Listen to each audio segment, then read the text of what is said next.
ಇಳಕಲ್ನಲ್ಲಿ ಛತ್ರಪತಿ ಶಿವಾಜಿ ಮಹಾರಾಜರ 399ನೇ ಜಯಂತಿ ಭವ್ಯ ಆಚರಣೆ ಫೆಬ್ರವರಿ 19, 2026. ಇಳಕಲ್ ನಗರದಲ್ಲಿ ಛತ್ರಪತಿ ಶಿವಾಜಿ ಮಹಾರಾಜರ 399ನೇ ಜಯಂತಿಯನ್ನು ಭಕ್ತಿ, ಗೌರವ ಮತ್ತು ದೇಶಭಕ್ತಿ ಭಾವನೆಯೊಂದಿಗೆ ವಿಜೃಂಭಣೆಯಿಂದ ಆಚರಿಸಲಾಯಿತು. ಹಿಂದೂ ಸೇವಾ ಟ್ರಸ್ಟ್ ಆಶ್ರಯದಲ್ಲಿ ಚಂದ್ರಶೇಖರ್ ಆಜಾದ್ ವೃತ್ತದಲ್ಲಿ ನಡೆದ ಈ ಕಾರ್ಯಕ್ರಮವು ಸಮಾಜದ ಏಕತೆ, ಸಂಸ್ಕೃತಿ ಗೌರವ ಹಾಗೂ ರಾಷ್ಟ್ರಪ್ರೇಮದ ಸಂದೇಶವನ್ನು ಸಾರಿತು. ಕಾರ್ಯಕ್ರಮದ ಆರಂಭದಲ್ಲಿ ಶಿವಾಜಿ ಮಹಾರಾಜರ ಭಾವಚಿತ್ರಕ್ಕೆ ಪುಷ್ಪಮಾಲೆ ಅರ್ಪಿಸಿ ಪುಷ್ಪನಮನ ಸಲ್ಲಿಸಲಾಯಿತು. ಟ್ರಸ್ಟ್ ಪದಾಧಿಕಾರಿಗಳು, ವಿವಿಧ ಸಂಘಟನೆಗಳ ಮುಖಂಡರು, ಮಹಿಳೆಯರು, ಯುವಕರು ಹಾಗೂ ಹಿರಿಯರು ಭಾಗವಹಿಸಿ ಮಹಾರಾಜರ ಶೌರ್ಯ, ಸ್ವರಾಜ್ಯ ಸಂಕಲ್ಪ ಮತ್ತು ಧರ್ಮರಕ್ಷಣೆಯ ಸೇವೆಯನ್ನು ಸ್ಮರಿಸಿದರು.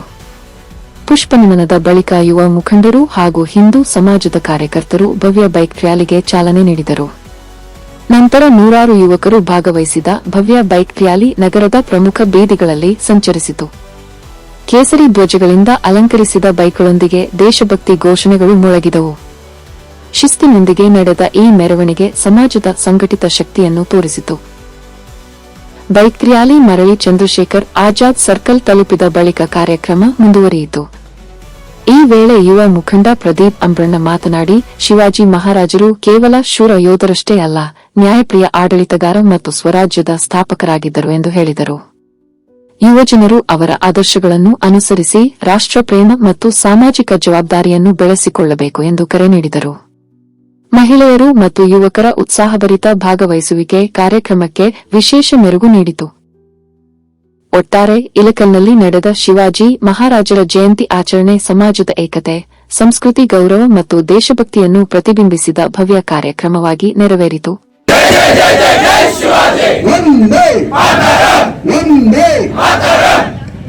ಎಲ್ಲಾ ಕಾರ್ಯಕರ್ತ ಬಂಧುಗಳಿಗೆ ಛತ್ರಪತಿ ಶಿವಾಜಿಯವರ ಜಯಂತಿಯ ಶುಭಾಶಯಗಳು. ಇವತ್ತು 396ನೇ ಛತ್ರಪತಿ ಶಿವಾಜಿ ಮಹಾರಾಜರ ಜಯಂತಿ ಮಾಡ್ತಾ ಇದ್ದಾರೆ. ಜಯಂತಿ ಅಂತಂದ್ರೆ ಇತ್ಲ ಬಂದು ಜಯಕಾರ ಹಾಕಿ ಹೋಗಲ್ಲ, ಅದು ಅರ್ಥನೇ ತಿಳ್ಕೋಬೇಕು. ಛತ್ರಪತಿ ಶಿವಾಜಿ ಮಹಾರಾಜರು ಯಾರಿಗೋಸ್ಕರ ಹೋರಾಡಿದ್ರು? ಹಿಂದುವಿ ಸ್ವರಾಜ್ಯ, ಒಂದು ಜಾತಿಗೋಸ್ಕರ ಅಲ್ಲ, ಹಿಂದುವಿ ಸ್ವರಾಜ್ಯ. ಯಾವಾಗ ಮೊಘಲರ ಅಟ್ಟಹಾಸ ಮೆರೆದಿತ್ತು, ಹಿಂದೂ ಅಕ್ಕ ತಂಗಿಯರು ರಸ್ತೆ ಮೇಲೆ ಅಡ್ಡಾಡ್ಲಿಕ್ಕೆ ಆಗ್ತಾ ಇದ್ದಿಲ್ಲ, ಎಲ್ಲಾ ಗುಡಿ ಗುಂಡಾರಗಳನ್ನ ಬಿಡಿಸ್ತಾ ಇದ್ರು, ಗೋಮಾತೆಯನ್ನು ಹತ್ಯೆ ಮಾಡ್ತಾ ಇದ್ರು.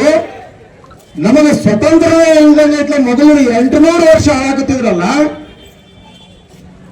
ವಿಜಯನಗರ ಸಾಮ್ರಾಜ್ಯದ ಪತನದ ನಂತರ ಹಿಂದೂಗಳ ರಕ್ಷಣೆ ಮಾಡಲಾಗಿದ್ದಿಲ್ಲ.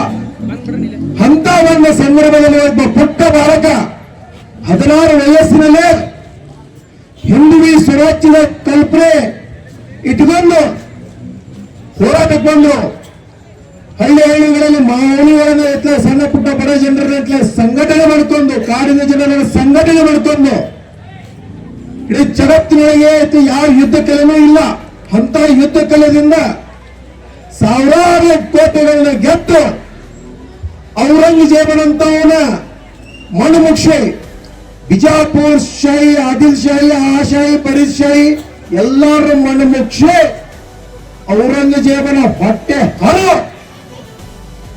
ಹಿಂದುವಿ ಸ್ವರಾಜ್ಯ ನಿರ್ಮಾಣ ಮಾಡುವಂತ ಛತ್ರಪತಿ ಶಿವಾಜಿ ವಂಶಸ್ಥರು ನಾವು.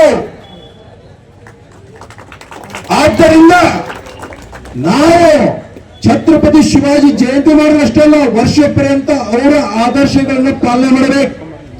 ಅವರು ಹಿಂದುತ್ವಗೋಸ್ಕರ ಮಾಡಿತ್ತು, ಸಂಪೂರ್ಣ ತ್ಯಾಗ ಮಾಡಿತ್ತು.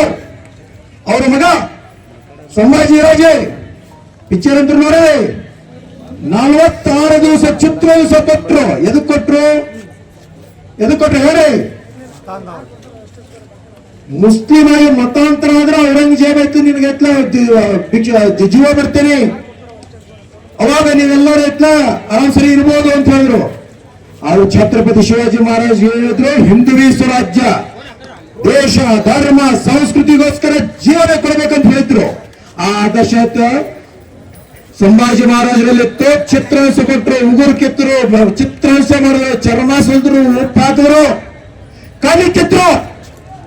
ಆದ್ರೂ ತಮ್ಮ ಧರ್ಮ ಬೆಳೆಯಲ್ಲ, ಜೀವ ಹೋಯ್ತು. ಹಿಂದೂ ಧರ್ಮವನ್ನು ಎಂದೂ ಹೊತ್ತು ತಲೆ ಬಾಗಿಸ್ಕೊಳ್ಳಿಲ್ಲ.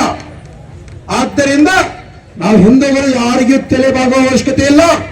ತಲೆ ಎತ್ತಿ ತಿರುಗ್ರಿ, ತಲೆ ಎತ್ತಿ ಜೀವನ ಮಾಡ್ರಿ ಅಂತ ಹೇಳಿಕೊಟ್ಟಿತ್ತು ಛತ್ರಪತಿ ಶಿವಾಜಿ ಮಹಾರಾಜ್, ಸಂಭಾಜಿ ಮಹಾರಾಜ್, ಪೇಶ್ವೆ ಮಹಾರಾಣಾ ಪ್ರತಾಪ್, ಗುರು ಗೋವಿಂದ್ ಸಿಂಗ್, ಭಗತ್ ಸಿಂಗ್, ಸುಖದೇವ್, ರಾಜಗುರು, ಕ್ರಾಂತಿಕಾರಿಗಳು, ಕಿತ್ತೂರು ರಾಣಿ ಚೆನ್ನಮ್ಮ, ಸಂಗೊಳ್ಳಿ ರಾಯಣ್ಣ, ಸಿಂಧೂರು ಲಕ್ಷ್ಮಣ ಎಲ್ಲರೂ ಏನ್ ಮಾಡಿದ್ರು? ಭಗವದ್ಧ್ವಜದ ಅಡಿಯಲ್ಲೇ ಹಿಂದುವಿ ಸ್ವರಾಜ್ಯ ರಕ್ಷಣೆಗೋಸ್ಕರನೇ ತಮ್ಮ ಜೀವ ಕೊಟ್ಟಿದ್ದು. ಅದಕ್ಕೆ ನಾವೆಲ್ಲರೂ ಇರಬೇಕು. ನಾವೆಲ್ಲ ಹಿಂದೂ, ನಾವೆಲ್ಲ ಒಂದು, ನಾವೆಲ್ಲ ಹಿಂದೂ, ನಾವೆಲ್ಲ ಹಿಂದೂ. ಪಾರ್ವತಿ ಪತೆ, ಪಾರ್ವತಿ ಪತೆ,